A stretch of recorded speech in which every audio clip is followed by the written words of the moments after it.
Hi everyone, my name is Charlie and today I have the Booktube Journey Tag. This tag was created by Katie of Books and Things, and I believe I was tagged by the creator. At least that's what Charlie of Charlie Brooke Reads told me this morning when I said as I needed a video idea for today, and she said, well, you should have done this by now. So I have yet to watch Katie's video, and I've watched no other people's videos because I've grown quite addicted to Modern Family, so I've been avoiding Booktube at every possible opportunity, even though I expect people to come and watch my videos. So I believe this is all about our journeys on Booktube. Side note, journey is a word my manager hates. She says it's very American, is the word journey, and I thought, my goodness, you must struggle with the Lord of the Rings. So question 1. How long have you been watching Booktube? I believe since about 2010. I can remember I thoroughly adored some book that I was reading at the time, and I went to my computer and I thought, I need somebody to enthuse about this book as well. I can't even remember what the book is now. So I thought, YouTube must have people reviewing these sorts of things. So I went and I typed in the book and book review, and a video by Ariel Bissett was there. And she was the first booktuber that I ever watched, and I still watch her nowadays, still listen to the Books Unbound podcast, because she was the first booktuber that I ever found. My apologies for the sounds of machinery outside. This is what happens when you try to record on a spring afternoon. From then I found the crowd that Ariel was associated with then, and over time found a few British booktubers, but that's where it all started about 14 to 15 years ago. How long have you been making booktube videos? Since August 2015.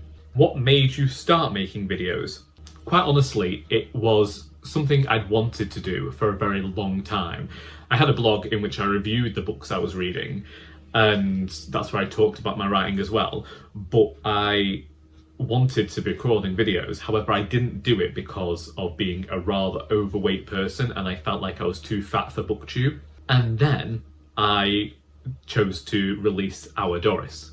This was nothing to do with the promotional aspect of my book, because I feel like I so rarely talked about the book in the early days, but it was because I thought, if I have the confidence to release my own book, why don't I have the confidence to talk about books on YouTube? Other people do it, you can do it, and that's what happened. At the time, I was still working in Congleton, and I got every other Friday off. So when everybody had gone out of the house, I would move stuff around in my room, stick my phone on a pile of books. Actually, yeah, I was using my phone for the first few videos. This might be a question later on, I don't know. But I was using my phone for the first few videos, and then I switched to my sister's camera, and I should have just stuck with my phone because it was much better quality than the camera that my sister had, but you learn these things over time.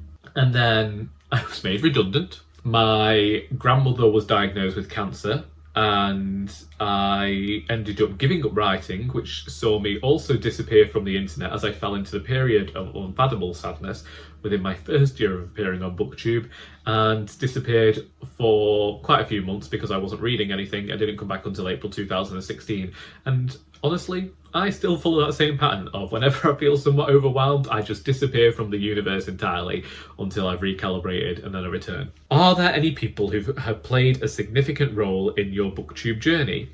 Yes. So one person that I believe has been around since very close to the beginning is Sophie of Redhead Reading. I am pretty sure she found me within my first year of being on Booktube and started commenting, and I started following her channel as well. And whenever I think about my formative months upon this platform, I always think of Sophie, and I'm just so thrilled that she's still around as well, because it feels like we've been coming along on this same journey together. I think the fact that Katie tagged me in this also emphasizes, Katie was also a big proponent of me gaining quite a few subscribers at one point when she mentioned my channel, and this is years ago. I didn't even know that she knew about me. I would say that Dane of Dane Reads too, because we discovered one another, regularly talked about each other on each other's channels, chatted about each other's books. I hired Dane to edit my novel An Heir to Murder and Royally Doris. Emma of Emma Rosen Books as well. I did some beta reading for Emma, read her books as well, and like the three of us were regularly chatting to one another about writing journeys and what have you when we first started chatting to each other.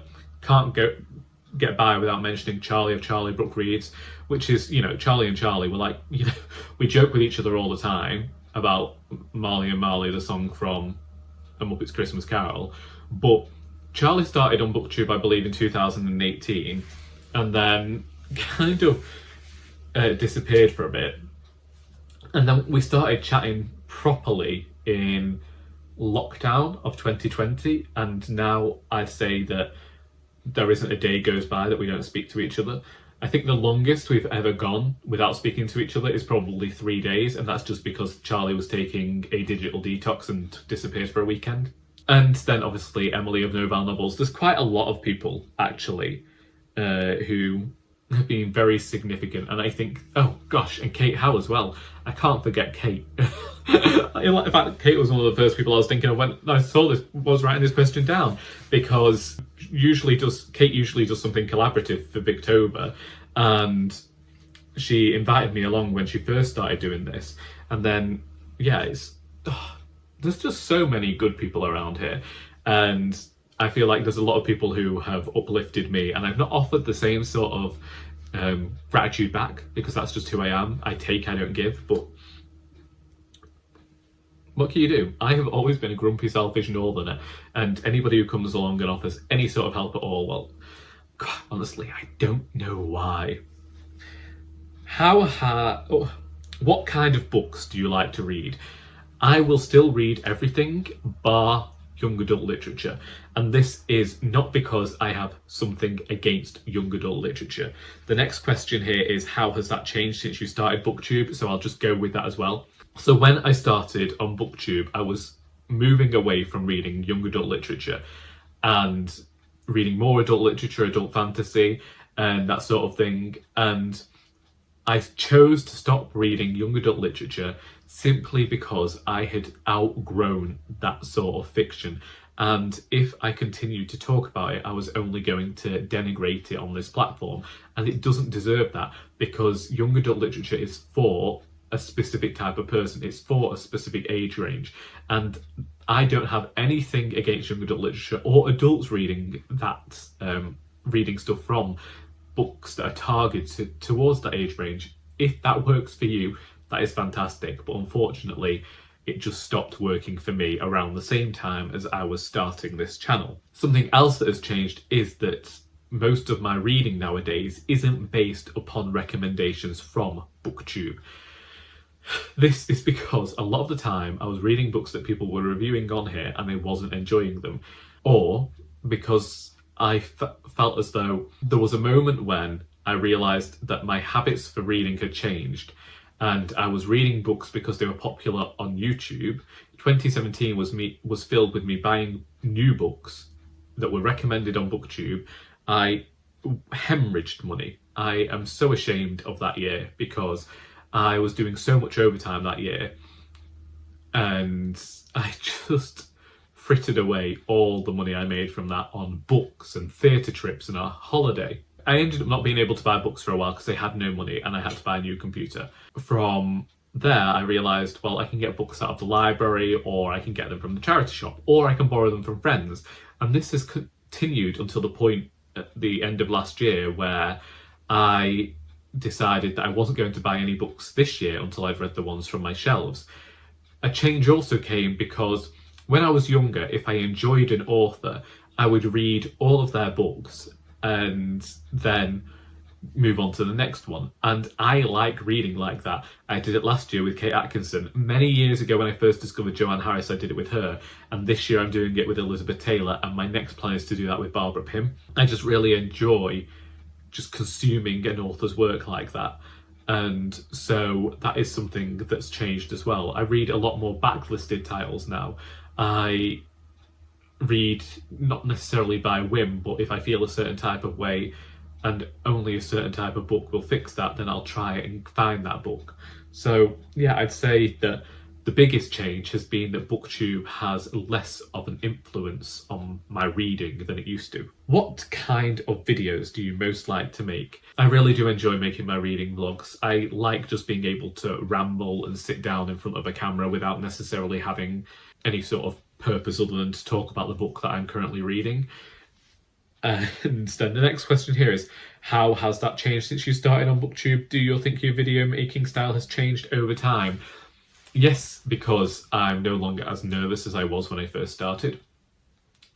I think that I garnered some popularity when I could no longer record at home, so I started recording in my car outside waiting for the shop to open, and that's when I started doing my wool gathering videos as well. And I think for a time my wool gathering videos were my most viewed videos.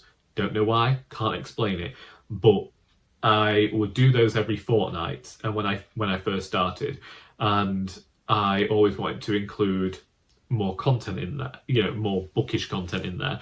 And I know that I was criticised at one point because of not doing much bookish content, just rambling about stuff that people didn't necessarily care about, but also people didn't really watch my wool gathering videos. And then last year in particular, I've tried different ways of recording videos over the years. In 2019 or 2018, I bought proper editing. 2018, I bought proper editing software, and I've used that ever since. And sometimes I've taken it seriously on here, sometimes I haven't. I don't like when I go and ah, so I tend to cut those out as well. And then last year, for whatever reason, I just was unable to find time to record. You will have noticed long breaks. There was something that occurred towards the beginning of the year that saw me just decide to disappear because of me feeling a certain type of way. And then like in the middle of summer last year, I recorded wrap-ups for the months that I'd missed, and I did try, and I was doing a wool gathering video every week last year. And I think that the biggest issue for me was a subscriber count thing, and we can't do stuff by subscriber count, and this is something that I've always said to myself, but because I was getting so focused on that number and getting annoyed at seeing other people being more successful than me, I chose to just remove myself from the situation, because if I was getting envious or jealous over others, that's not their fault. And I was really being like my own parent there, like, no, you are not playing well, so you're not staying here, and just taking myself away and really thinking about whether I wanted to remain on this platform.